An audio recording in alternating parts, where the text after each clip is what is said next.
And welcome back to WSHIT's continuing coverage of Crabapple High School's drive to the Southwest Regional Soccer Finals. How exciting is this moment? And in an effort to make sure that every Crabappleian can hear and enjoy the excitement along with us, we now offer the broadcast in Espanol on WSHIT2. We'll now tune into that coverage live in the last remaining minutes of this regional championship. Henry, gol! Gol, gol, gol, gol, gol, gol, gol, gol, gol, gol, gol, gol, gol, gol! Titi, gol!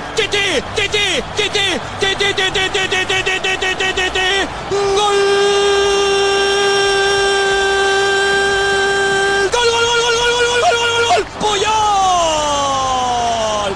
Gol, gol, gol, gol, gol, gol, gol, gol, gol, gol, gol, gol, gol, gol, gol, gol! Gol!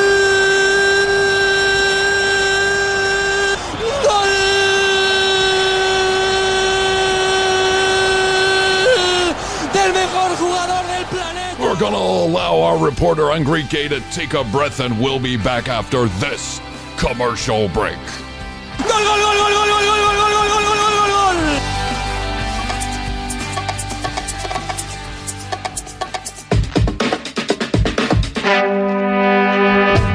On this episode of The Commercial Break. Because now she can say things to them that I may or may not be able to respond to or may or may not understand. Right. Now, just to be clear on where I stand with my Spanish, I took 2 years of Spanish in high school. I then spent a lot of time in Spanish-speaking countries. I have friends who speak a lot of Spanish. Their family speaks Spanish. For almost all my adult life, I have been around Spanish. And I've watched television programs in Spanish. So I understand quite a bit of Spanish. Unless someone's speaking ultra fast. Well, right. Or they're speaking on top of each other, which is every Spanish situation ever. They always are talking over each other. It's amazing. Fast, yes. They'll show someone, like, I was watching the women the other day, right? The qualifying for the U.S. team. And she'll let the rock go.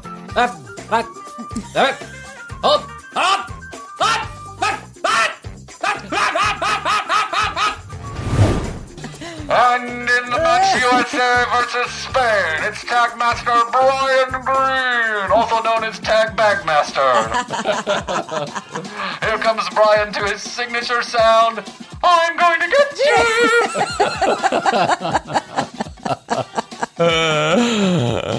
Athletes ready! Red says ready! I'm going to get you! Look how his competitor crumbles in fear as he knows the pain is coming once he hears, I'm going to get you! The next episode of The Commercial Break starts now. It's another episode of The Commercial Break. I'm Brian Green. This is Chrissy Hoadley. And best to you, Chrissy. Best to you, Brian. Best to you out there in the podcast universe. How the hell are you? The Commercial Break. The one and only. That's all. That's all you need. The Commercial Break. So if you're leaving us a review on Apple Podcasts, make sure you're leaving it under The Commercial Break. And alternatively, if you want to leave a message for the other commercial breaks out there, go to their page. Don't leave it on ours. We got yet another comment that's clearly having nothing to do with our podcast. But that's okay. He was talking about like how the stock market goes up or down or something like that. And I'm like, how do we stop this shit? I guess we can. I think we kind of nipped it in the bud for the most part. Yeah. But it still remains. And so there you go. That's another good comment. Yeah, another good. Listen, we got a good review. Yeah, we got 5 stars. So Okay. there you go. We got lots of 5 stars on Apple. We actually have a 5-star review. Yeah. And I think that's just wonderful. So thank you very much to everyone who takes the time to do that. Remember that you can get your TCE stickers by leaving reviews and go to the website to figure that out. You'll find out more about that later on in the show. I no longer do the liners in the show, Chrissy, because I realized that we were wasting sometimes 20 to 25 minutes of the show I know, just I would me zone talking out. about it. I know you would. I knew you would. And I would just drone on about this and about that and Okay, about yeah. everything. Yeah. If there's something important that you need to know, go there. Whatever he said. Yeah. You're like most of the other I'm with people in my him. life. Yeah. I'm with stupid. You're like most of the other people in my life. They just tune out at some point. Probably most of the listeners, too. So thanks for joining us. We certainly appreciate it. And you, if there's anything important that you need to know, you'll hear it right before the commercial break. In the commercial break, oddly enough, there you go. Yes, so if you're makes listening long sense. enough, you know we have commercials and we have a commercial break for it. So Chrissy was just showing me that there was yet another spam phone call where it says potential spam if you have an iPhone and Verizon and stuff like that. It's happens constant. all fucking day and now at night. Like who's the spam? One time, I sometimes when I try to pick up, there's nobody there. most Every of the once time, in a while, I'm yeah. like, well, who is this? I Let me just pick it up. think Hello, They're hello. testing your phone number, And right? it is like, I think there's they nobody test there. you. If you answer, then you get put into yet another. I didn't even realize that. And it's just a big marketing funnel, right? And they go like this, and they're usually trying to sell. I know, lots of them call me about my student loans. I don't have any student loans. Well, and Car a insurance. the car repair, car the- repair or stuff. Your yeah. warranty is The about to warranty, expire. the Or warranty. my favorite, we will send the FBI to your Yeah. door if you do not call us back by 3 p.m. today. If the FBI doesn't call, they don't knock. They just come in. No, Number yeah, one. they're not contacting you. Listen, I'm not worried about answering my phone if I'm worried about the Apparently FBI there coming was in my door. Apparently there was a juror scam that was going on because, I think I told you this. I don't Oh, know yeah, if I yeah. told the listeners, but I was summoned for jury. Yeah, we did talk about this a Right little bit. before Yeah, yeah. Memphis. Yep. Right before Memphis. A day before The Memphis. day before I was supposed to That's right. leave for Memphis. Yep. I was summoned and then selected. Yes. And I had to postpone the trip to Memphis It was because a- I had to go into court every day. It wasn't even something that great. It was a property dispute. Yeah, that's it. That turned out to be a hung jury. We couldn't convince this one woman Unbelievable. to come to You our know she was side. paid off. I think so. Yeah, of course. But Yeah. however, Brian, listen to this. As of this past week, I got another summons. You got another jury that summons? quick. Wow. That quick? But no. you just say no. Yeah. You don't. You have to kind of go through a yeah, I process know you have to of go through the saying process, no. But I went to the website and I saw that's where there was the potential jury scam going on. They were alerting people saying, What's the "Don't." jury scam? Well, I guess it was you. You show up somewhere and they rob you? No, Show up at the courthouse and they take your money? that's actually a good one. Yeah, that's not a bad one. Yeah, no, it was that people were being called. Yeah. And they were saying, hey, you've got to show up or we're going to send people out after you pay us some money, I guess, too, or something. I Oh, don't know. pay us some money because you missed jury and duty? So that was a scam. But however, I Please. did get out of this next one. Okay, good. Yeah. That means that we don't have to worry about our schedule here at TCB. The schedule never stops here at TCB.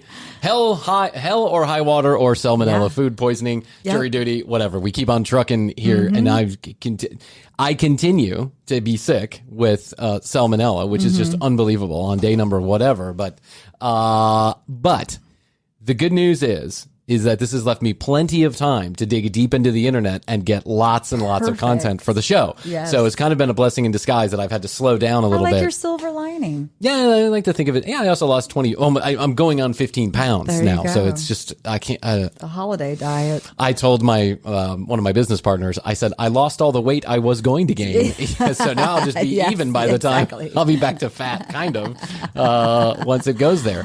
One of the things I have realized. great. Thanks. I appreciate it. Yeah. Yeah. You Okay. looked Yeah. great before, too. So Yeah. I'm not. I would have said it to you.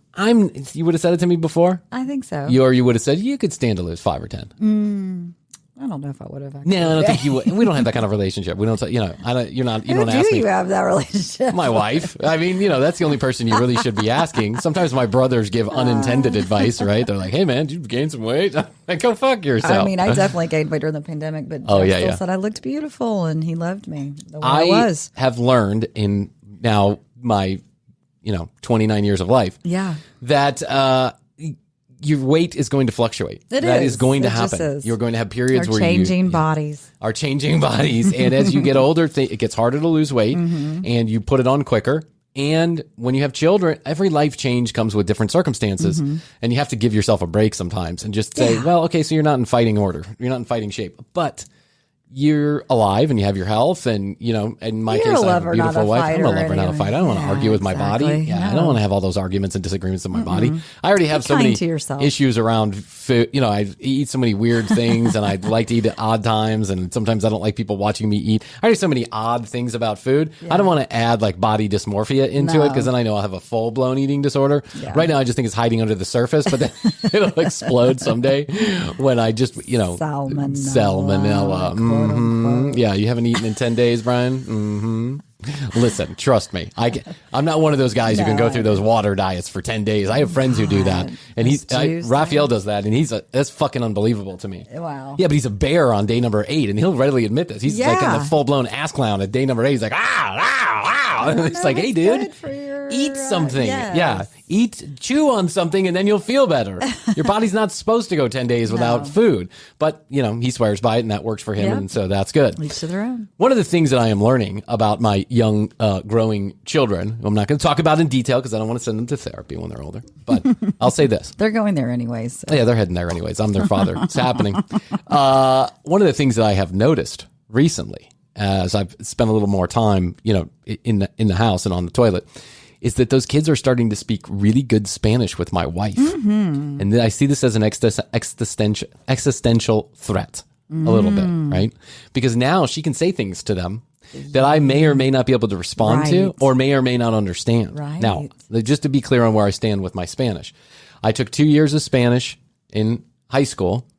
I then spent a lot of time in Spanish-speaking countries. I have friends who speak a lot of Spanish. Their family speaks Spanish. For almost all my adult life, I have been around Spanish. And I've watched television programs in Spanish. So I understand quite a bit of Spanish. Unless someone's speaking ultra fast. Well, right. Or they're speaking on top of each other, which is every Spanish situation ever. They always are talking over each other. It's amazing. Fast, yes. The Venezuelans will have 10 people around a table. And each person will be talking to 2 different people at the same time, and then multiple people will be having cross conversations, and they are all understanding each other. Yeah. It drives me fucking bananas because as an American, I want you to stop talking when I'm talking so that you can hear what I'm saying. What? ¿Qué? ¿Qué? ¿Qué dónde? So I have a hard time keeping up with the conversations in the house because there are so many people talking at one time and they're all talking over each other. And that's just the way they talk. It's just the way they do it. On the television shows, they usually talk, it's hard to do that. So they talk, one at a time. Do you watch the telenovelas? I have watched a number of telenovelas. Actually, Astrid and I watched one together in 2018 that I really, really loved. Yeah. I loved it. And it was on every fucking night. Oh, yeah. And it went on for a Spanish soap opera. It went on for a fucking ever, right? It was like, 300 episodes. And we watched it and we watched every episode together. And I just loved it. Now, we haven't found one that we quite like that much together. But I loved it. I thought it was. Do they do the same things like where it's, over and over? Yeah. Cheating, dying. Yeah. This one was about a ghost. Like it was 2 people. Nico? Nico that did. Yeah, it was about a person, like a famous CEO who died and he came back as a bodyguard, right? Like a bodyguard for the family. Okay. For his family, the person who just died. So he came back in this different body, but it was the CEO. So he was like a ghost inhabiting somebody else's body. Interesting. And then alternately, this also happened to some other people in the show, right? There was other people who also had this. And it's about how he falls in love with the wife that he has, only now he's in a much sexier, younger body. The security guard body. It was crazy. And there was, hot girls in small bikinis, the whole 9 yards. You get it. Lots of sensuous love scenes. Night after night, it was really the same storyline, night after night. But always you were interested because it was well acted and everyone was having a good time, right? And Astrid and I were having a good time. So we just continued to watch it night after night after night. I think she was also pregnant during that time, or maybe we had just had the baby. So it was like, we didn't have a lot to do except for watch this thing that came out at 9:00. So I was talking to Astrid and I was saying, I see this as a threat. Like, you're going to be able to speak to our children much more conversationally. What are you saying? And my son will be like, don't worry about it, Dad. We said this is good cheese on the tamales, right? Astrid said, you need to. I also took 2 years of Spanish with a private tutor when Astrid came here to the United States because I wanted to be able to speak to her family. And I can get around. And the more Spanish that's around, like when her family comes and spends time with us, the more I speak, the better I get. It's a practice. It's a muscle memory, right? Yeah. But Astrid said, I've got an idea. Why don't I give you some practice for the commercial break? Why don't I give you 5 to 10 words on a piece of paper? Okay. And you see if you and Chrissy can figure out what it means based on your limited knowledge of Spanish. Now, remember, I have basic conversational Spanish abilities to speak, and I have probably, I would call it let's call it intermediate understanding skills. Working knowledge. I have a working knowledge. Like if you had a I conversation took with me. Latin in school, so Jesus, who the fuck takes Latin? Why would you need Latin ever in any circumstance? well, the teacher was very, very interesting. Was he hot? Is that what you're saying? No. Okay. But I would say I need to go to the bathroom, and he would give me a pass to go to the bathroom, and I would be gone for the whole entire period, and then come back.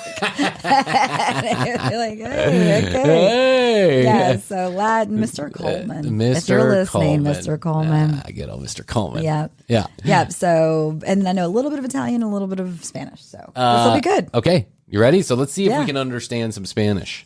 Okay. Okay. The first word is I'm going to spell it and then we'll try and say it, right? All right. Lampino. With the squiggly. Yeah. With the accent all over the N, which is Enye, right? So Lampino? Lampino. Lampino. Lampino. Right?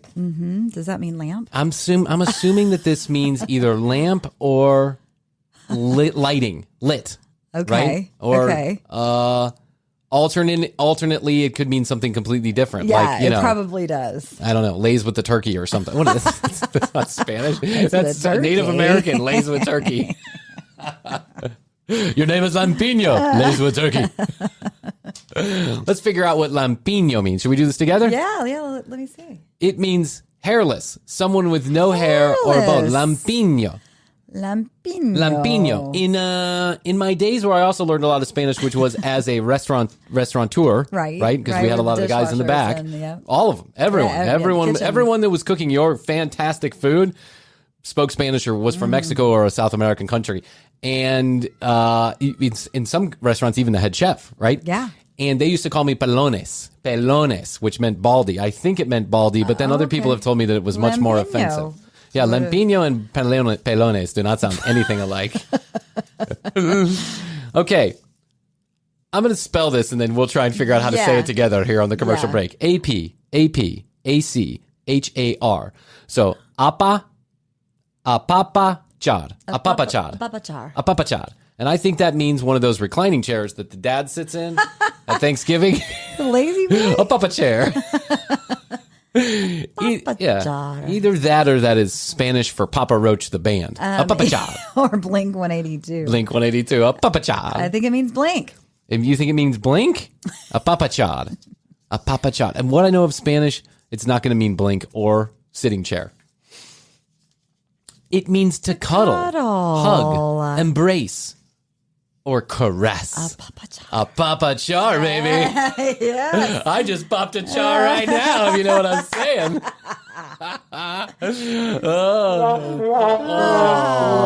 We did not even come close on that one.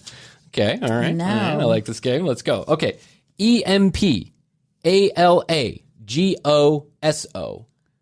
EMPALAGOSO. Empalagoso. Empalagoso. To drive. I actually know what this means. No, manihar is to drive. Manihad. To drive, to go somewhere driving in a car, Okay. right? Is manihar or manahandalo. I think that a Okay, papa Mr. accent. empalagoso, you got to say it with the accent. You do. Empalagoso. If you're going to be Spanish, empalagoso. Empalagoso. You got to, yeah, they don't say their S's. They say it. Ibiza. Yeah, Ibiza. Ibiza. We're going to Ibiza. Rachel, this And is for you if you're Ibiza. watching. Ibiza. Where is Rachel? Yeah, Ibiza. She was just in Costa Rica. I know. She's that Rachel. She's a wild one. I'll tell you what. Yeah. She. Who knows what's going on down there? Yep. But our good friend Rachel McGrath was posting videos of her down in Costa Rica. Oh, yeah. She They were said- amazing. They were wonderful. They were highly entertaining. I love you, Rachel. She had a video. She rode in like a helicopter whirly thing. Like Yeah, Did like you one see of those that? two-seater helicopter Yes. things. Yeah. She had a dinner that was made by what she was calling a famous Costa Rican chef. The Costa Rican chef was in short shorts, like booty shorts, a tank top to here, was so muscly, had long hair and makeup on, and it was a man. And he was like, I'm going to make some food for you. Oh, Rachel. You know, I've got Nice. salt and peppers and all the things. Oh, I bet it was a good dinner. Oh my! It was a good video, is what it was. Yes. I haven't seen that one. This is the most entertaining chef I've ever seen in my entire life. He was prancing around, just like throwing salt everywhere. I love it. It's perfect for Rachel. It's exactly where I imagine Rachel would much eat fun. in She Costa has so Rica. much fun. And Palagoso is the name of the chef that Rachel met down in That Costa is Rica. what it is. It's in Palagoso. Impalagoso means a hard-headed person, someone who is stubborn. I'm not saying that's my guess. No, that's my guess. Oh. That's my guess. Stubborn you knew what it person. meant. Impalagoso, like you're an impalagoso. It means when something is disgustingly sweet. Disgustingly sweet. Disgustingly sweet. Like Just too sweet. like that, like those cakes they make at Publix when they put a ton of fucking Yeah. frosting on it. Yeah. Why do you put so much frosting on my cake? Or the margaritas at Chili's during happy hour. So sweet. God, give you heartburn. Empalagoso. That is impossibly, Empalagoso. impossibly sweet. Okay, ready? CHIMBO. CHABO. CHIMBO. Chimbo. Chimbo. I happen to know what chimbo means, Well, okay. but you take a guess. Let's see. It means when something's too sour. It could mean something's too sour. I think this is actually a man bimbo, like a man slut. Oh, a chimbo. Like a chimbo, like a fucking chimbo. You know, he's out there cheating. He's a chimbo. A chimbo. He sleeps with everybody. A chimbo. What are we, Italian? By the way, I always call my children bambinos in Spanish, and my in-laws make fun of me because they're like, that's not Spanish. Bambino. Where are you getting that? And I'm like, oh, look at the long bambinos. Okay. That's a long explanation. In Venezuela, lousy, cheap. In Venezuelan, this means a lousy, cheap, or generally bad, covers all spectrums up to and including sad, but also boring, so you can use it with low-quality stuff for friends that are too lazy, or sometimes something like that. So chimbo is basically, it means I guess it means like it's not good, like it's poor quality. I could find like a theme here too, because hairless. Cuddle. To cuddle or Yeah. embrace somebody who's disgustingly sweet. That's And then a chimbo. And then a chimbo. It's a knockoff. He's a Cheap. bootleg. cheap, A man. man bimbo. V-A-I-N-A. Okay. A vagina. A vagina is a vagina. That's what I would think too. Yeah, it's a vagina, but it's a vagina. And that's how they say it. Like Like, food though. I think that's how Venezuelans say it in English. The vagina.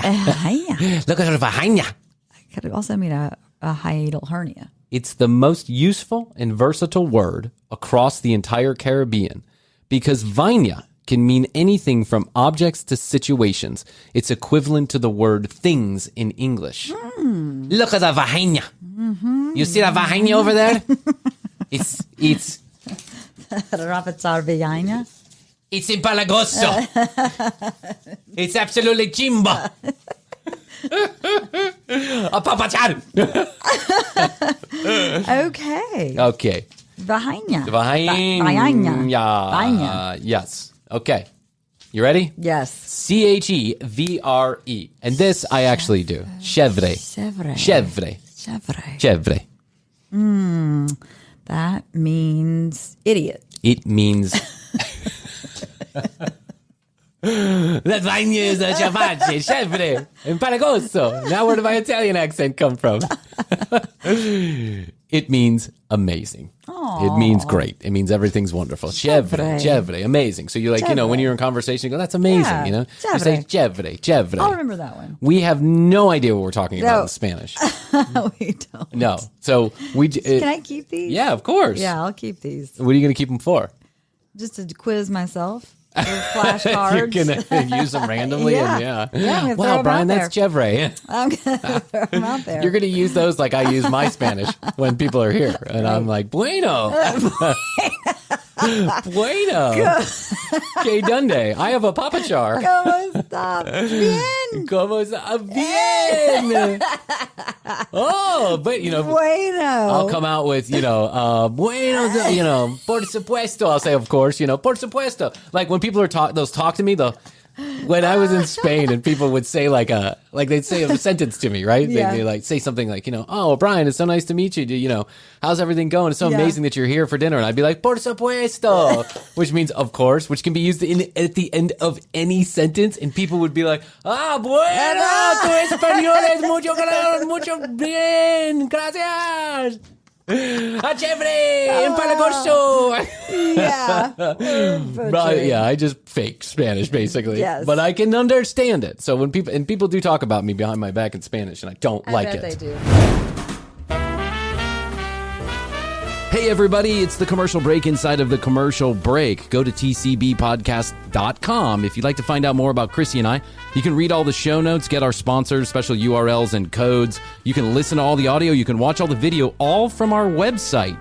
And if you'd like to, you can drop us a line at 661-237-8296. That's 661-BEST, the number 2, YO. At The Commercial Break on Instagram, youtube.com/The Commercial Break is the home of our brand new series, TCB in the Studio. Content you cannot get through the audio version. So please go ahead, jump over there and subscribe. It'd be a great Christmas present to yourself. Get your free TCB Collectibles sticker. Series number 2 is out right now by going to the website and click on I Want My Free Sticker. We'll tell you how to get it. You tell us where to send it, and we'll have it home for the holidays, just in time.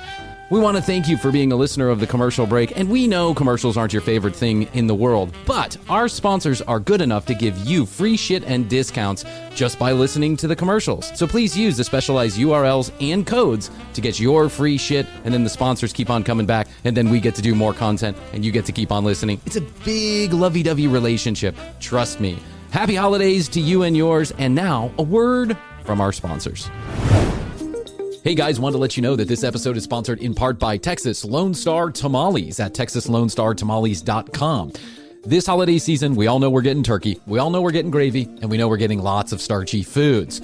Bring home the authentic taste of Mexican cuisine to your house this holiday season. Let Texas Lone Star Tamales take care of the food for you. It's easy, fast delivery. We'll have the Texas Lone Star Tamales to your front door in no time, and it's literally a 3-step process to cook those tamales. If you can cook pasta, you can cook these tamales, and they are delicious. The pork is my favorite. We got a big box of beef, chicken, pork, and cheese from Texas Lone Star Tamales. Make it different this year. Get Texas Lone Star Tamales. They'll take care of the food for you. Like I mentioned, fast, free delivery to your front door. And as a holiday gift from their family to the TCB family, you can use the code TCB at checkout to receive a free dozen tamales. That'll keep you fed for at least a week. Go to TexasLoneStarTamales.com and use that code TCB for a free dozen tamales. That's TexasLoneStarTamales.com. Use the code TCB. Thanks, Texas Lone Star Tamales. Hey guys, wanted to let you know that this episode is sponsored in part by Playbook. Chrissy and I have broached this subject many times on the commercial break. We agree that some of the worst stress you can feel in your life is financial stress. And if you don't have a handle on where your finances are or a goal for where you're going, it just leads to more financial stress. Playbook is built to help you grow a plan for your money, optimize your taxes, and watch your finances so you don't have to worry so much about money anymore. Playbook is an app that gets to know your unique financial situation and helps you get the most out of every dollar you save. The best part? You don't have to do any crazy budgeting or change your lifestyle at all. As a small business owner, I understand that having your finances in order and having a plan for where you're going is so very important, and it's not something I'm always strong with, so I'm so glad to have the help of Playbook. You've got to try it. It's an app for growing your money, and the average user helps boost their net worth by over $1.3 million. That's right. Playbook is helping the average user boost their net worth by over $1.3 million. I have a phone call to get set up with the good people at Playbook, and I'm so excited that it'll allow me to look at all of my accounts, my goals, and my progress in one place instead of having to go to 10 different financial apps. So, to get on the road to financial freedom with me, go to helloplaybook.com/TCB.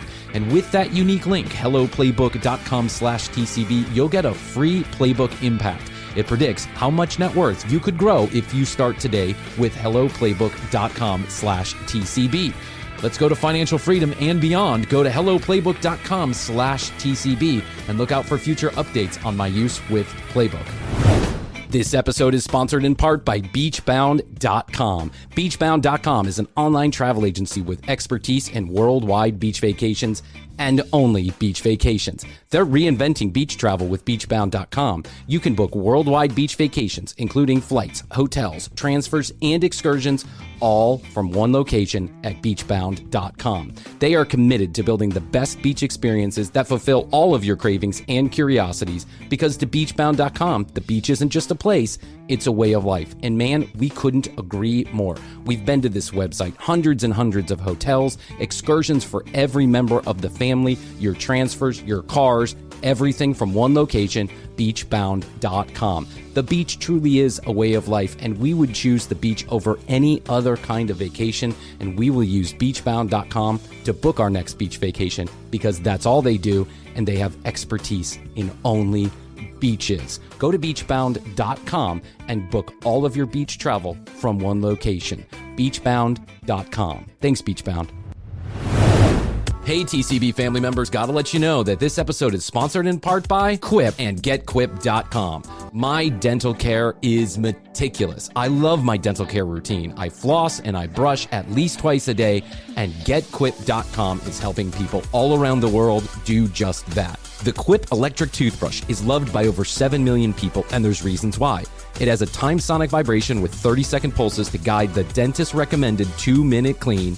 It's got a lightweight and sleek design for both adults and my kids. It's also got a multi-use travel cover that doubles as a mirror mount for less clutter in your bag. Plus, it's got reusable handles in a range of sleek metal hues, including the all-time bestseller, black and all pink. If you feel like you're on top of your brushing already, you can upgrade with Quip and the new Smart Motor. You track and improve your brushing with the free Quip app, and you can earn amazing rewards like free refills, products, Target gift cards, and so much more. If you go to getquip.com/TCB right now, you'll get your first refill for free. That's what they're doing for the TCB family. That's your first refill for free at getquip.com/TCB. GetQuip.com/TCB. Quip is the good habits company. So go to getquip.com/TCB to get your free refill when you order with our specialized URL. Come on, guys. Stop with the stanky breath. Get your oral care in order. Never sit in a dentist chair for hours again. GetQuip.com is helping. Thanks, Quip, for being a sponsor of The Commercial Break. How's your money feeling? It's about to feel happier with a certificate from Happy Money's partner, Michigan State University Federal Credit Union. Elevate and increase your savings with 18-month terms and only a $500 minimum. And the happiest part? MSU FCU certificates yield 4.5% APY annual percentage yield. Now that's a happier side of money. Elevate your savings. Go to happymoney.com/MSUFCU. That's MSUFCU. Funds insured up to $250,000 by NCUA. The APY is accurate as of the 12/1/2023 dividend declaration date. Early withdrawal penalties do apply. Fees may reduce earnings on the account. Any monthly withdrawals or transfers reduce earnings. I was trolling on the internet. As you do. As I do. And the other day, I was sitting in the bathroom, one of the many hours I've spent on the toilet for the last however many days.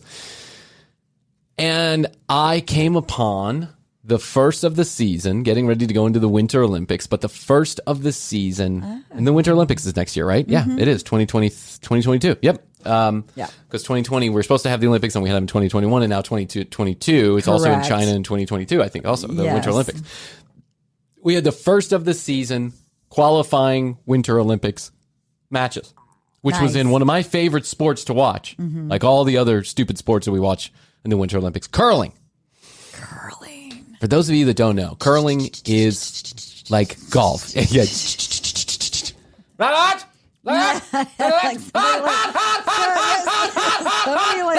That's an actual job, is to do that in front of the puck. They rub is the it thing. A puck? It's a stone. What's a stone? They're throwing a stone. For those of you that you have to have seen curling, I know you have, because becomes the fascination of every Winter Olympics, because it is like watching fucking golf. Yeah. Nothing happens quickly. Nothing really happens, actually. Right. It's just, but people get points for doing something, right? Yeah. And I love watching golf. So you know I'm into curling. Curling, it can be hours long matches. Yeah. And what it is a flat sheet of ice, and on the end of the sheet of ice there is a big bullseye on either side of the ice, and it's about, I'm going to guess 25 yards from one end to the other. I don't really know, but let's say 25 yards. And there are these big polished stones that have handles on top of them. They look like, they look like almost like tires, but they're not tires. They're stones. And they're about like something you put on a steak, the grill. Yeah. You take this handle, like something you would press a steak into, but it's now glued on top of this very polished stone, this granite. And it's shaped like a donut, right? Or a tire. It's round. Yeah. And it weighs, I think it weighs like 25. Shaped like a donut or a tire. Yeah. What? It's shaped like a round. Like, so you're saying it's round. A round? What's that? It's a thing, it goes circular. Circular sounds interesting. Like a Say, can you fix my square tires on the old horse and buggy? Breaks down every time it flips.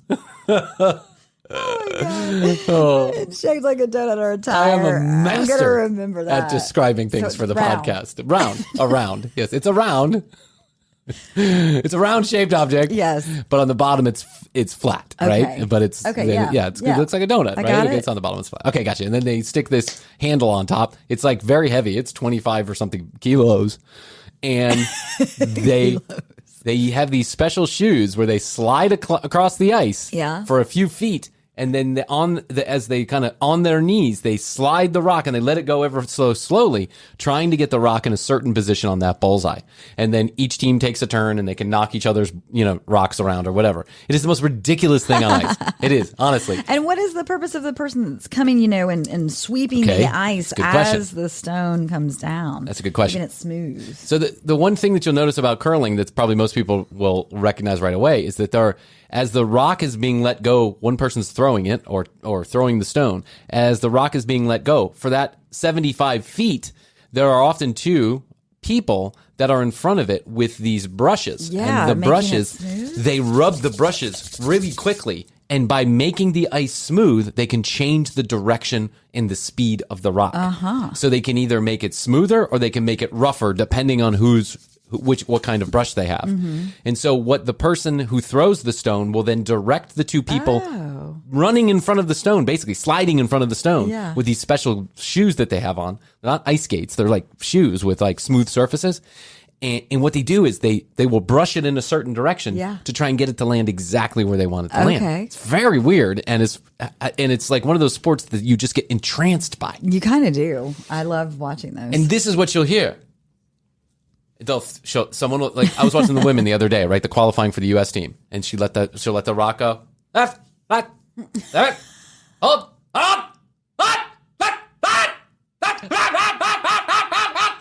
and she'll scream at these two poor girls who are just trying to brush as hard as they can. But they all do it. They all scream at each other so loud, and and then they score a point and everybody claps. There are whole stadiums that are set up with like 16 of these ice courts or whatever you call them. Court. And then people drink beer and so many people in the North are really into this. It's a spectator sport. Yeah. I thought to myself the other night, Brian, this is the most ridiculous thing you have ever watched on TV and you love it so much. But then it got me thinking, it's actually not the most ridiculous thing I've ever watched on sport I've ever watched on TV. There's a lot more. There are so many more stupid sports than curling, and they're professional sports. People making our professional leagues. I've noticed that people have now made anything a sport. Anything a sport, and there are whole channels dedicated to these weird sports. ESPN now, the actual channel ESPN now has these going on Saturday mornings and Sunday. Occasionally they used to throw in like a bowling league on Sunday morning, and you'd be like, oh, interesting, they got bowling on ESPN. Now they're doing like Flip Club and hide and go seek and like all this crazy shit. On the count of 3, you're going to hide, you're going to try to find each other. The winner gets $50,000 and shall be the hide and seek champion. Yeah. So I started thinking, what are the dumbest sports that are currently have professional leagues, like televised professional leagues? The qualification was there has to be an actual sanctioning body, a league, right, that has rules and regulations and all that. Yep. It has to be televised or streaming, some kind of live coverage, and it has to have commentators, which I think then elevates it to an actual sport, right? Because if you're just watching two idiots, I don't know, throw darts at each other's head, then that's not a sport. It's just two idiots throwing darts at each other's head. Yeah, the commentating is key. They have professional slapping. They have professional slapping. This is a thing. Professional slapping. You never seen this? No. Oh my God. We'll do a whole episode on this because this is crazy. Slapping? Yes. These huge men slap each other, open-handed, slap each other. And oftentimes they just knock each other right on the ground. They fucking knock out. But it's a thing and it's a sport and they do it for money. It's crazy, right? Wow. But I wanted to focus on, and there is commentators and money and sanctioning bodies in this slapping sport too. There are rules and regulations. And I don't know how the fuck they get to the bottom of this shit. But when I was a kid, like I'm sure you did with your siblings, we used to make up all kind of sports. We were doing all kind of things. Sure. Yeah, you would, entertain yourself. That's right. We would, take the bike and you had to, throw the ball in the garbage can while you were riding down. Or, if it was a rainy day, then we'd have some stupid thing we were playing with a soccer ball in the house. Like, jump rope, if you kick the ball, things. if the Fort ball. building. Yeah, that's right. All kind of stupid shit. But these people took this shit and they made it into an actual sport where money is exchanged. Okay. You ready? Yeah. Okay. First, I want to get to one that I thought was really interesting and probably the most boring of the, let's call these, remember we were doing the music fringe sports? Remember we were doing Mark Gormley the other day? Yeah. And I couldn't remember what the name of the type of music that this guy would be classified as. It's called outsider music. Coming from the outside of the music industry and really from any kind of talent whatsoever. and just making up his own shit. Right. It's pure. Let us call these outsider sports. Okay. These outsider sports. Outside of the MLB, the ones that we all know. You have to be really weird to get in this category. And so I put 4 together for today and I put together a little clip of a commentary that goes on so we might get a little taste of what's happening in these leagues. Okay. The oddest one that I found, the one that certainly is the most outsider, is marble racing. Oh, marbles. Marbles. Like with marbles. Actual marbles. Okay. I know that when in the 1930s or 1930s, we used to race marbles all the time. It was like, watching porn. Marbles have been a thing for a long time. Oh, yeah. But never has anybody tried to make money off. I mean, I had marbles, but I didn't even know what to do with them when I was a kid. Yeah, they were in a little bag. Yeah, they were in a bag. You just held them or you threw them around and thought they were pretty or whatever. Right. But in the 30s and 40s and 50s, kids used to play games with them. Yes. So this is marble racing. This is an actual race. Okay. There is a piece of board that is smoothed out in waves. Okay? So imagine like a table but a wavy table, has waves. The waves are numbered 1 through 10. Each wave is numbered 1, 2, 3, 4, 5. The marbles are set up on a little plate up at the top. Imagine it's coming down a little ramp and then it's going over these waves, right? They strategically set their marbles on this board at the top, and then the board is released, and then the marbles roll down the ramp and onto the waves. They're trying to see how many waves they can crest on this wood, track. Yep. Without going to the very end, which is the pit, and then the marble will fall in the pit. You can't go in the pit. If you go in the pit, disqualified. As far as you can before the pit. Yeah, go as far as you can before you go to the pit, right? Okay. This is a sport. People get paid to do this. And there are spectators and there are commentators in marble racing. Do you want to hear a little bit of marble racing? Yes, let's do it. And we get 2 in the catch basin, but it's 1 apiece. And this is actually a closer battle than what we thought. What exactly did you think about marbles? That's my question. Closer than we thought. Well, the prognosticators had this one all wrong. The red marbles are clearly doing much better than the blue marbles. I thought the red marbles were in ready shape for this competition. But as you can see, I don't know, they had a long night out at the office last night. I think the blue marbles are steroids. They're on steroids. It's a fucking marble. How does it? They're all way the same. Yeah. How does one do better than the other? I don't know. I don't understand this. Momo will move on. Rojo Rollers and the Jungle Jumpers. Ooh, Jungle Jumpers have lost 1 at the back. Both teams lose 1 in the catch basin. But look at those 2 rolling around for the Rollers in the 10 spot. Come on, really? He hasn't made it to Joe Buck level. This commentator, no. not yet. I think this guy is like he's interning. He's also the president and CEO of the Professional Marble Association, is my assumption. And with a name like Jungle Jumpers, we can imagine that the average age of the player here is probably 13 or 47. One of the two. Right. It's either either way, these players are still living in their parents' houses. I'm just guaranteeing that. Yep. Yeah, that 4 really hurt the Jungle Jumpers. They lose by 6 in run 2 of 12. Primary and Balls of Chaos up next. Balls of Balls chaos. of chaos. I can just see someone. Wasn't that your nickname in high school? It was Balls of Chaos. It's my name in this current marriage. Balls of Chaos. Yeah, Balls of Chaos. Balls of. I can see the guy. Like, remember that guy from, you know, the movie, you know, never fuck with the balls of Jesus or whatever. What's that movie called? The Big Lebowski. Oh, yes. You know, don't fuck with the Jesus, you know, with Jesus. And he's like rubbing his balls. Yes. I can see the guy who's got this, you know, he's like, don't fuck with the balls of fury or whatever your name is. Watch out for my balls! These guys must take their marbles very seriously. As down they come, the waves, too strong for several.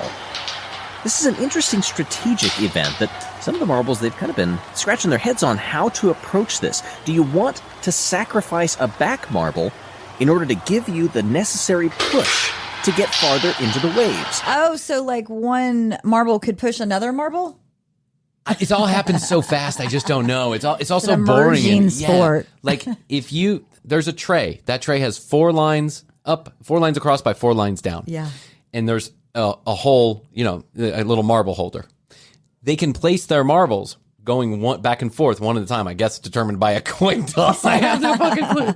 And they can place them where they want to on that tray. Yeah. Then the tray is released and the marbles start to roll. I guess the only strategy here is where do you place the marble on that tray in order to get the maximum potential roll? And how does one ball fall after the other ball?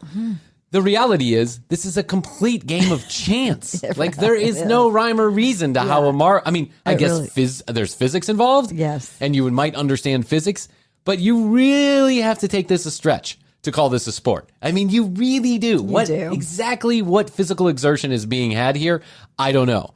But marble racing is a thing. And a thing that is watched by 20 to 30,000 people every event, Chrissy. 20 or 30,000 people. We can't get 20 or 30,000 people listening to this fucking podcast. Some teams are opting for that. Others have seen what happens exactly here. That push can sometimes be too strong, and you end up dumping several for 0. Look at that, the hazers.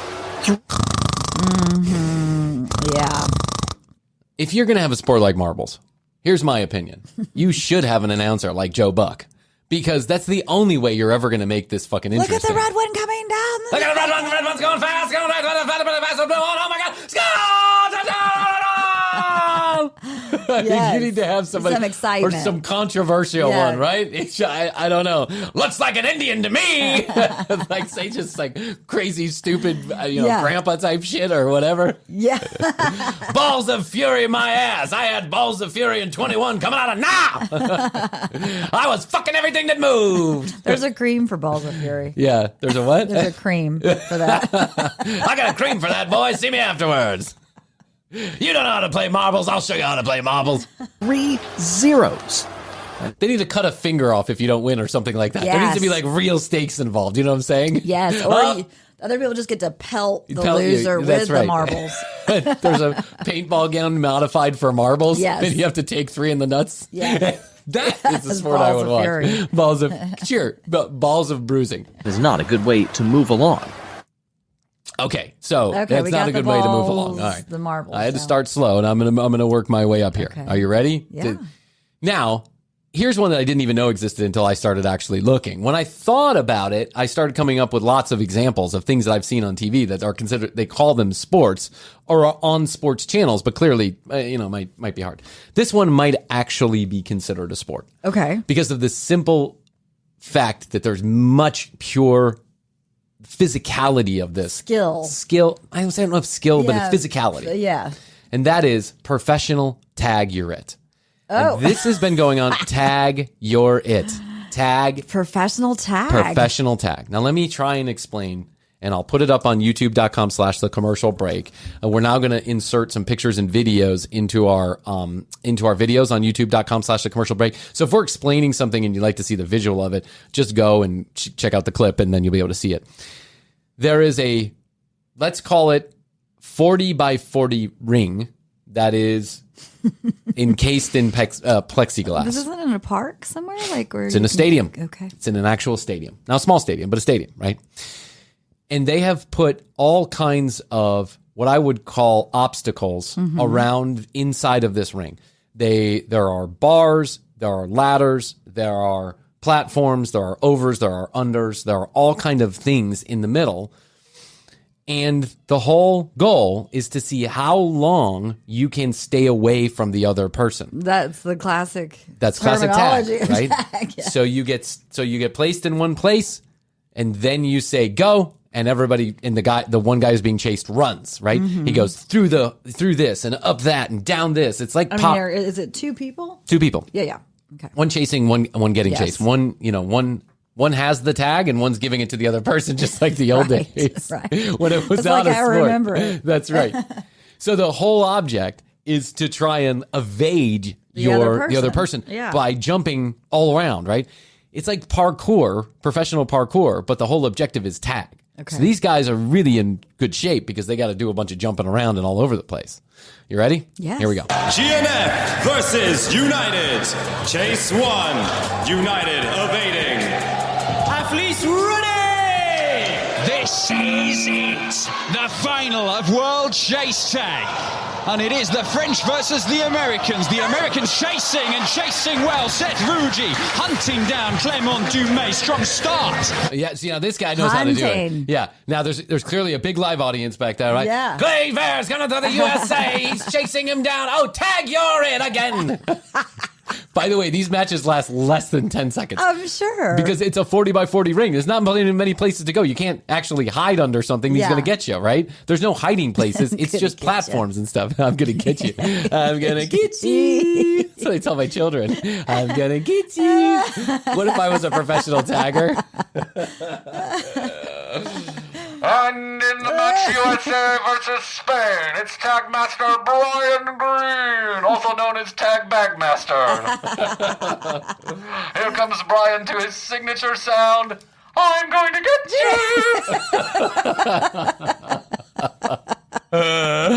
Athletes ready? Red says ready? I'm going to get you! Look how his competitor crumbles in fear as he knows the pain is coming once he hears, I'm going to get you! Is there a baton? No. Too involved? It's just a touch? it's just a touch. It's hand only. Gotcha. Yeah. If it was a baton, you just go around whacking each other, breaking arms. Like, what if you had a police sip or whatever they call those things? Like a blackjack and you were just smacking people in the eye? Oh, he lost an eye, but I'm going to get you! Strikes fear Tag, in you're the heart of men. It's Brian coming. It's striking fear in everyone in the arena. They know it's coming. There it is. The signature. I'm going to get you! Tag, you're it! Tag, you're it! And he just won $50,000. Someone, there's $50,000 at stake here. $50,000 for tag, you're it. Wow. God, I never even liked this game when I was a kid. It was so No. boring because it was just like we were in a big field and be like, tag, you're it. You'd run away from each other. You tag somebody Yeah, once, I was. that's it. I was Then more that's brainy. like, yeah. I liked games like Cerebral. which girl can I kiss today? Yes. Chase 2. GNF evading. Athletes ready! Tag, you're it. I'm going to get you. I'm going to get you.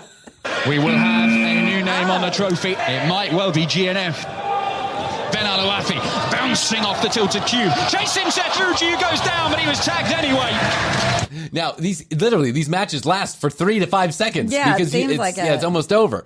It's not the most it's fun to watch them bounce around, but it's not the most interesting sport in the world. It lasts so little time, and there doesn't seem to be a lot of strategy to it except just try and get away. I mean, it's just get you? Actually, that is the strategy. To get you. He's going to get you. Run faster. Chase 3. United evading. 0 all. Athletes ready!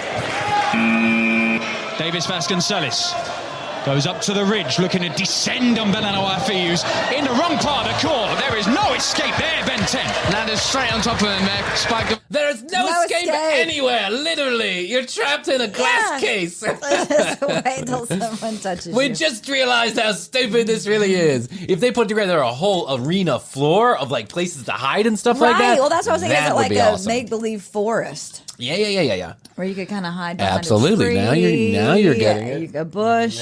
And through the holler you would hear. I'm going to get you. It's like Hunger Games. Yes, that's right.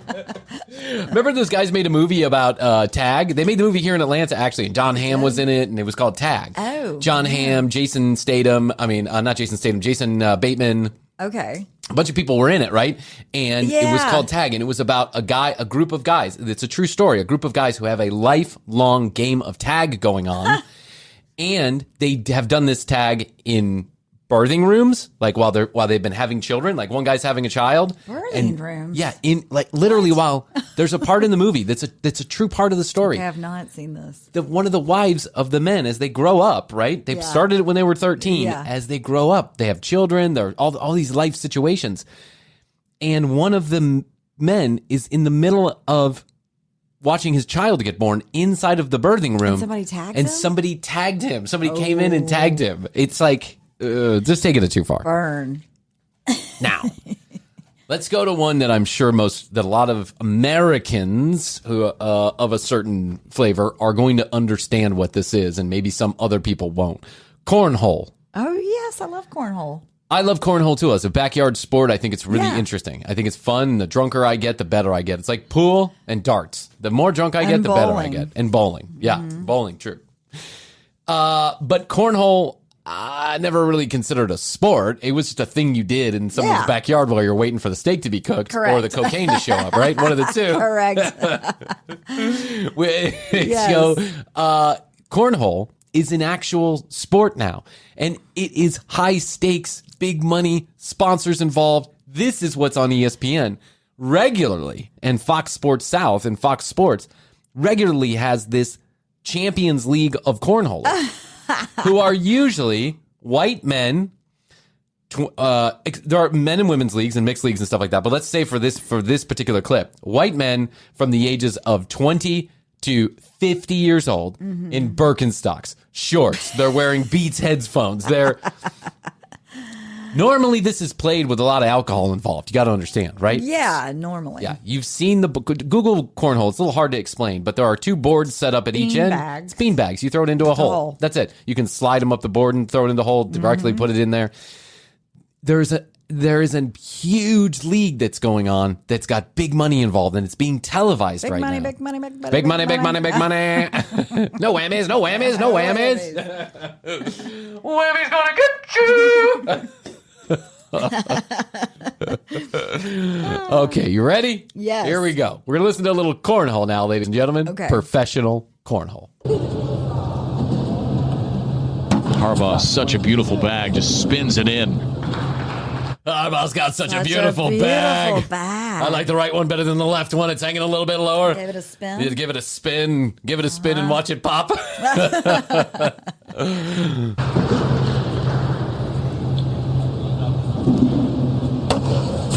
There's a lot of downtime in the It's corner. interesting too, Trey. When you look at the doubles, it's a change in strategy too. How do they decide who's gonna How do they decide there's going to be a professional sport? I'm waiting for him to say that. Like, how do they decide to send me here in the Right. middle of Milwaukee on a Tuesday afternoon? I was gonna say, like, where to is these being played? Like, golf is usually around very sunny places. And, So these seem like they're played I mean, in. if I wanted to raise a professional cornholer, where would I go to I birth, don't know. birth this child? Somewhere in Nashville, Tennessee seems like a Okay, great place to okay, start, got or it. any backyard in Atlanta, Georgia. Yeah, okay. I think it's a southern thing, right? Maybe I don't know. Who knows? I haven't been anywhere else. Cornhole's everywhere, I'm sure, but it seems like a tailgating thing. Like that's Yeah. where it started. It's just a Definitely. tailgate game, right? Yes.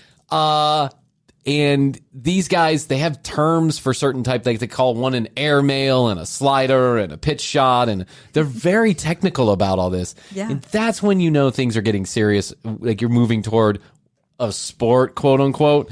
is because they come up with terminology that's all its own and people start taking it way too seriously. Right. When I was playing cornhole, you just threw the bag. If you got it in, congratulations, you got a point. That was it. We didn't have terms for the way we were throwing. Sidearm, side slide. That's an airmail. That's an airmail. Did Devin Harbaugh and Tyler Cobb decide they were going to line up this way and put Harbaugh against Greg Geary, who's been so hot this weekend? So before every game, there's a coin toss.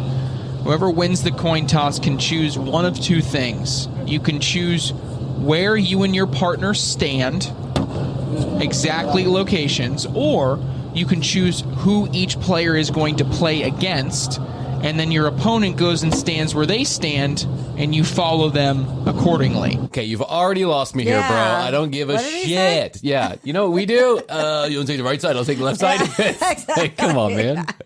You're taking this way too seriously. There is a coin toss, according to rule 7.6.7. And that's who you decide. That I literally made up on my own. That's who goes first? Yes. You decide who goes first, on what side of the board they go, on which side of the board they go. Like the wind's going to affect it. It's like it's indoors. What are you talking about? There's I don't think there's any distinct advantage. It's a cornhole. So, in most cases, when you're playing in doubles play in cornhole, assuming you're not dealing with any type of outside air, but of course the airmail in itself is a lower percentage shot just to hit it. Cool. Cool, bro.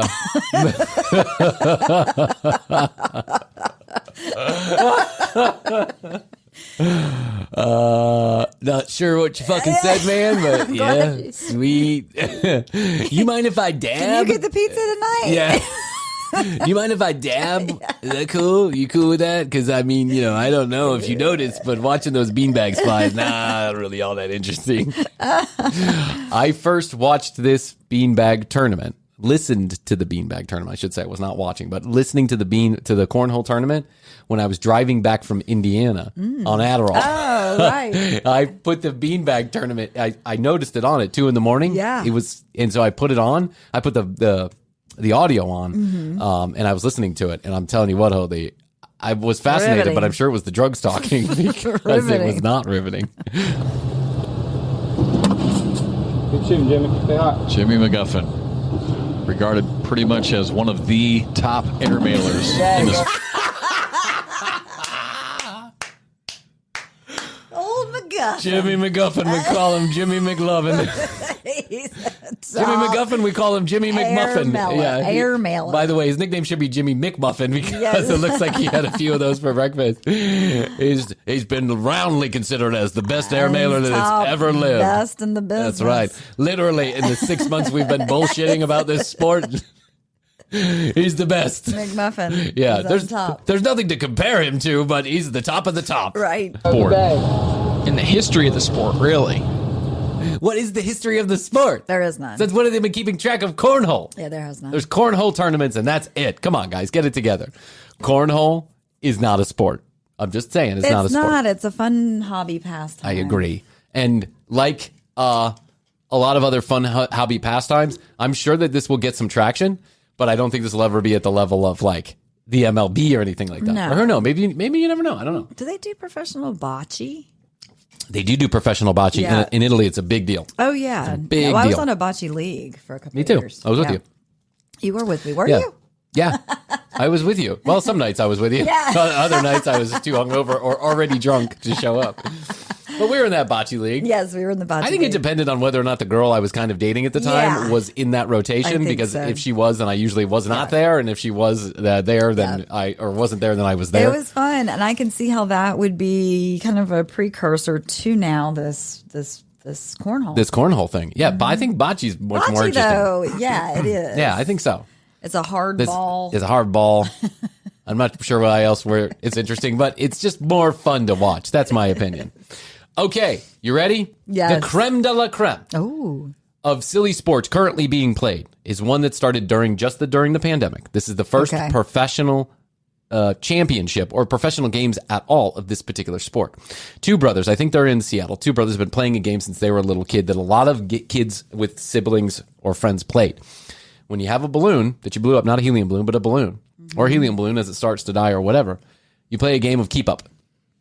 And that means basically is that I will hit it once, I will punch it in the air, and then you're the next person. Now you hit it. You punch it in the You go air. back and forth. And the person who lets it drop loses, right? And then if you want to keep score, you keep score. Two brothers were doing this at a whole nother level. They were jumping over couches. They were diving under tables. They were jumping all around. And their videos, TikTok and Instagram videos and YouTube videos, became extremely popular over the pandemic because people found a new game that they could play at home with their kids, or the kids could play, or whatever. Sure. It's cheap and easy. Cheap and easy. There's nothing to it. Yeah. You get a fucking balloon and you have a living room. If you've got furniture and a balloon, you can get that done. Or if your friends have furniture and you have a balloon costs 7 cents exactly, with some hot air. So some people in Spain took this to a whole nother level. The brothers said, Why not? this should be a professional sport. Somebody should make this into a professional sport. And they did. They did it. In Spain. Leave it up to the Spaniards. I like these guys' gumption, right? Leave it up to the Spaniards. Yeah. Now, just like we were talking about earlier in Spanish, Chrissy and I have no idea how to speak in Spanish. And this is all in Spanish, but I'm going to do my best to translate as we go along. Okay. You ready? España.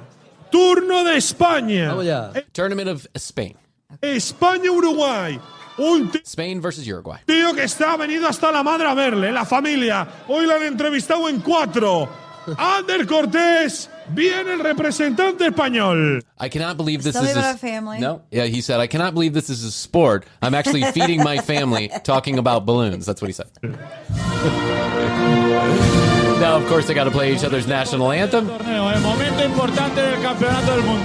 So he said it's very important to play the national anthem to pretend like this is an actual sport. Yeah.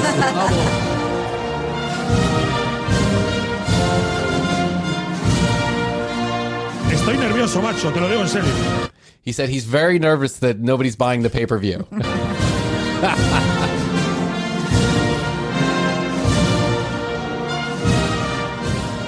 De España, recordemos, Jan Franquesa. He said something about John Franquesa. Okay. He said next time we're not going to play these songs every time. Y enfrente, Uruguay. He said in the front comes Uruguay. Okay, now what I want you to understand a little bit about this sport. 4 walls, some furniture in the middle, 1 balloon. It's a recreated living room. With glass walls, right? So you can see in the middle. And I've heard about this. Yes, and there are 3 official referees dressed like referees. 3. There are 2 people in the room wearing helmets, 2 young, they're younger people, and a bunch of furniture. All the furniture has a sponsor. It's like Mentos or, Volkswagen or whatever, right? They all have sponsors, way sponsored out. And the guys who are doing the announcing, I'm assuming, are the guys who invested in this particular thing. There's like a 25,000 euro prize. It costs a lot of money to put this television production on. It's pretty well done, right? It's not a YouTube video. It's pretty well done. It's a live event in an actual stadium. It's a tiny little stadium, but it's a stadium indoors. And then they have referees and they have instant replay. Now, I want you to keep this in mind as we move forward. I'm like picturing somebody. That's literally what they're doing. They're like diving across and and I forgot to tell you the rules. You have to hit upwards or sideways. Right. You cannot hit in any motion downwards. So if at any time the referees think that you're trying to hit it even like at an angle downwards, you get a point taken away. Mm-hmm. The other person gets a point. El Suquito Leal. He just said, "This is awful. We shouldn't play these." Yeah. This is the Uruguay. Qué barbaridad de partido. Estoy nervioso, Alfredo. Yo también. Y luego acabo de ver el tinte de el uruguayo que ha querido esperar. He said, I'm trying to figure out something to say about Uruguayo. Hasta que viéramos claramente ese pelito rubio platino y negro. I'm going to get you. Partidazo en este mundial de globos. Las peores rondas para el español van a ser las primeras, ¿eh? No, es que me temo que aquí va a sufrir el español seguro. He said, at this moment, all of Spain is wondering why we're doing this. Cuba, totalmente esperando. Estoy nervioso, macho. Qué barbaridad. He said, I'm so nervous. I spent all my family's money on this. Con 600,000 personas en directo. ¡Qué tensión, qué nervios! Okay, there's the whistle. Vamos. De Jan. Vamos. They're hitting the ball. I'll put this video on YouTube. There goes the there's the balloon. He hit it. The other guy hit it. The other guy hit it. Everyone's hitting it. That's all you do? We're speaking over each other? Alfredo, ¿qué te parece? No, yo creo que es punto para España. Okay, now. the game is stopped because the referee thinks that it was hit in a downward motion. It looked like it went to the side, but it actually went downwards. Now the whole fucking television program explodes. And I'll explain why. Let's just listen to him in the background. Sí, yo creo que sí, ¿no? Gerard, justa. He's saying, no, he hit it under. He hit it under. He hit it under. Like he went up. He went up. He went up. Right? There are 6 commentators in the booth. 6, right? Wow. Ranging from young to old. All of them speaking over each other, so you can't understand a fucking word. 6 commentators. Like I said, I think these guys are all investors in this particular sport. Yeah. With one main guy who is a rather rotund Spanish man. Now what you're hearing is the referee, all 3 referees have now gone to the instant replay booth to see exactly if it went up or down. But they don't really, this is happening so on the fly that they don't understand exactly how they measure that. Yeah. So you would tell maybe about the angle of the hand. The angle of the hand, correct. Or the angle of the balloon, right? Like if it's like that, or it's like that. If Did you it's cup your this, hand? Right. Yeah. If it's anything other than this. That's right. So this is so bad, Chrissy. Up. Yeah, I know, but you can go sideways too. So it's like you know, yeah. But it has to be middle. It has to be middle or angle. That's right. That's right. That's what they're saying. But this is such a fucking mess that at the end of the day, the referees decide that he hit it sideways, right? They say, we think he hit it sideways, so we're taking no points away. But one of the announcers is called over to make the final decision. Oh. Now imagine if in the 9th inning of the World Championship, if 3 referees can't get it right, call in the announcer. And a replay guy. So they called in an announcer, like calling in Joe Buck to make the final call and slide at the plate during the World Series. It's absolutely unbelievable. This has got to be the most ridiculous thing I've ever seen in my entire life. It truly is. But it was so fucking fascinating to watch these kids playing this balloon ball or whatever you call it and having balloon balls. He's got nice sacks. Joe McGuffin. Joe McLovin. The best. He's regarded as one of the best airmailers. He's regarded as one of the best sack handlers that ever was. And I'll tell you what, I've seen a few sack handlers in my time. Oh my God. I could go on. I could go on forever. Sports that aren't quite sports, that should be sports, that aren't sports, that might be sports. There you go. There you have it. There's a general recap. We got 4 of the 30 that I could think of. There's Chrissy tuning out as I do all the show liners. I'm dancing. I know it. I know how she goes. All right. Well, listen. I think I've got all we done enough today. I'm still battling salmonella. Yes. I'm still not feeling 100%. So if I sound a little muddle mouth today, that's why. It's because I don't have any fluids in my body. And I want to thank everybody who took the time to like and comment on our recent videos. Go to youtube.com/thecommercialbreak. Please check us out and subscribe. We now have actual imagery. So when we're talking about some of these clips, they're actually on the YouTube channel. You can see them right here where I'm putting my hand. You can see them right there. So now you can see what we're talking about if you're interested. youtube.com/thecommercialbreak, @thecommercialbreak on Instagram. Go ahead and send us a text message, 661-BEST-TO-YO. We'll get back to you. I promise we'll get back to you eventually. I've been a little under the weather. So if you've texted us in the last couple days, we will get back to you. I promise. And make sure to go get your TCB sticker. I want to thank all my good friends at Castbox, Squatty Potty, all the wonderful people at Fuego Chips who have sent us a lot of chips, at Moon Cheese who have sent us Moon Cheese. They're keeping us fed. Well, keeping you fed, at least. I'm just over here losing weight by the minute. And I think that's it. We're going to be back soon with another wonderful edition of The Commercial Break. We will. And then we'll have a new season coming up, too. Season 3. Brand new studio, brand new content, brand new attitude, less listeners. That's how it's going to go. That's the goal. More commercials, less listeners. You know how it goes. We're going to...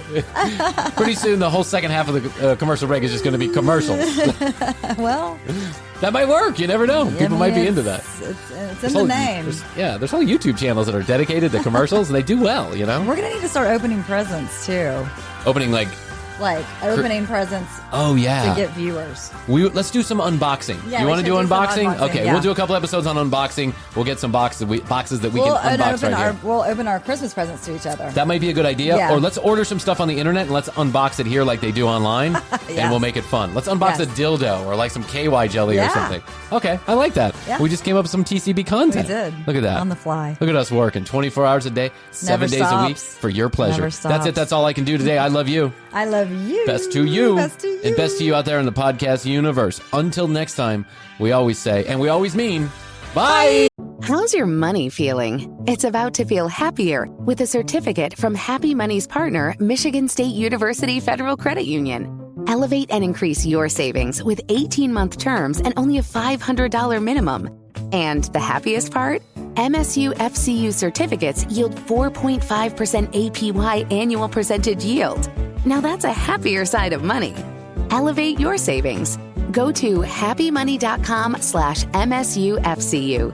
That's MSUFCU. Funds insured up to $250,000 by NCUA. The APY is accurate as of the 12/1/2023 dividend declaration date. Early withdrawal penalties do apply. Fees may reduce earnings on the account. Any monthly withdrawals or transfers reduce earnings. Capture life's moments like never before with Rockbrook Camera, Nebraska and Western Iowa's premier camera store since 1975. Rockbrook Camera is not just about selling you a camera. It's about helping you become a real photographer, recording your life and sharing it with others. Today's cameras are faster, easier to use, capable of shooting stunning video, and with film photography making a comeback, there's never been a better time to dive into the world of photography. Rockbrook Camera goes as fast or as slow as you want to go. You can try before you buy with camera rentals, or give that older generation camera in the used department a whole new journey. Find Rockbrook Camera, 1 block south of 168th and West Center in Omaha, 70th and Pioneers in Lincoln, and at rockbrookcamera.com. That's rockbrookcamera.com. Discover or rediscover your love of photography today at Rockbrook Camera. Great photography begins here. The Commercial Break. New episodes on Tuesdays and now Fridays. New YouTube clips drop daily at youtube.com/The Commercial Break. Visit tcbpodcast.com for access to our entire media library. Follow us at The Commercial Break on Instagram. Each episode is written and produced by Brian Green, co-hosted by Chrissy Hoadley, with additional content provided by Tina Cano.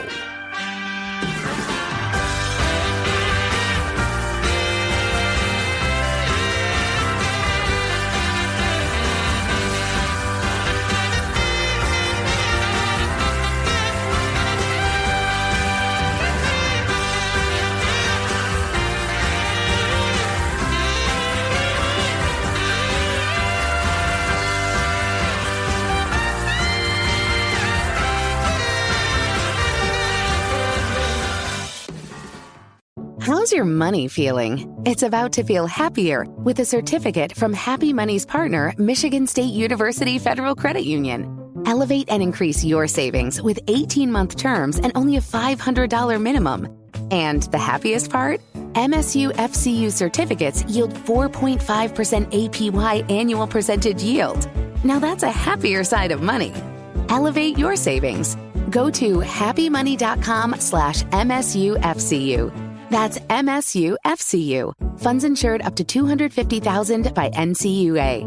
The APY is accurate as of the 12/1/2023 dividend declaration date. Early withdrawal penalties do apply. Fees may reduce earnings on the account. Any monthly withdrawals or transfers reduce earnings.